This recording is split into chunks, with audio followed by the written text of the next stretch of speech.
Good morning বন্ধুরা, তোমরা কেমন আছো? আশা করি ভালো আছো। আমিও ভালো আছি। আওয়ারন ফ্যামিলিতে তোমাদের সবাইকে আবারও স্বাগত। তো আবার নিয়ে চলে এসেছি একটা নতুন ব্লগ। তো বন্ধুরা দেখো, সকালে রান্নাবান্না শুরু করে দিয়েছি। তো এদিকে কলমি শাক নিয়েছি, বাঁধাকপি কিনেছি, এদিকে ঝোল টোল নিয়ে সমস্ত কিছু সবজি কাটতে শুরু করে দিয়েছি। কাটাকুটি করে নেব, করে নিয়ে তারপর রান্নার দিকে চলে যাব। তো পুরো ভিডিওটা স্কিপ না করে দেখতে থাকো। এ বাবা দেখ,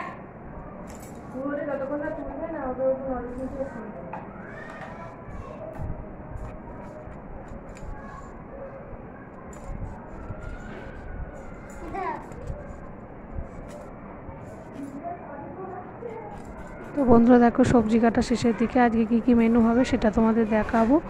আজকের মেনু হচ্ছে বাঁধাকপির তরকারি। এদিকে দেখো বাঁধাকপি কেটে নিয়েছি, আর এখানে আছে কচু আলু বেগুনের তরকারি, আর একটুখানি ক্যাপসিকাম কেটেছি, এটা মাছের ঝালে দেবো। আর এদিকে হচ্ছে সব রকম সবজি দিয়ে সেদ্ধ ঝোল হবে একটা, হ্যাঁ। আর এদিকে যে আদা কেটে রেখেছি, আর এদের স্যালাড করবো বলে লেবুটাও কেটে রেখে দিয়েছি। এদিকে তরকারিটা চাপিয়ে দিয়েছি, কচু আলু বেগুনের তরকারিটা তো দেখো।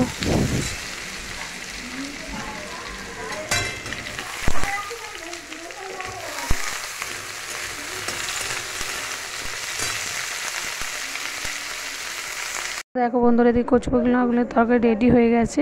তো হঠাৎ করে মেঘ করে আকাশে বৃষ্টি নেমেছে, প্রচুর জোরে বৃষ্টি হচ্ছে দেখো।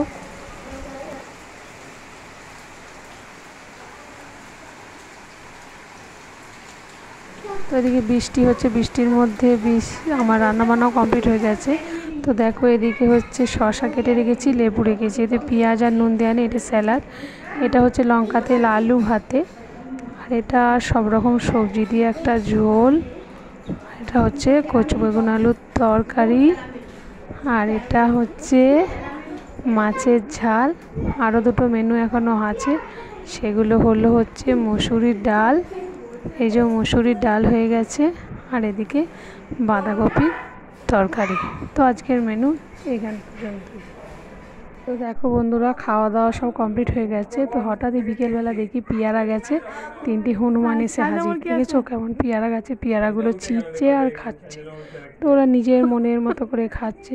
তো বন্ধুরা, যদি আমার ভিডিওটা তোমাদের সত্যি ভালো লেগে থাকে তাহলে লাইক কমেন্ট শেয়ার করে দিও, পাশে থেকো। আবার দেখা হবে নতুন কোনো ভিডিওতে। টাটা বন্ধুরা।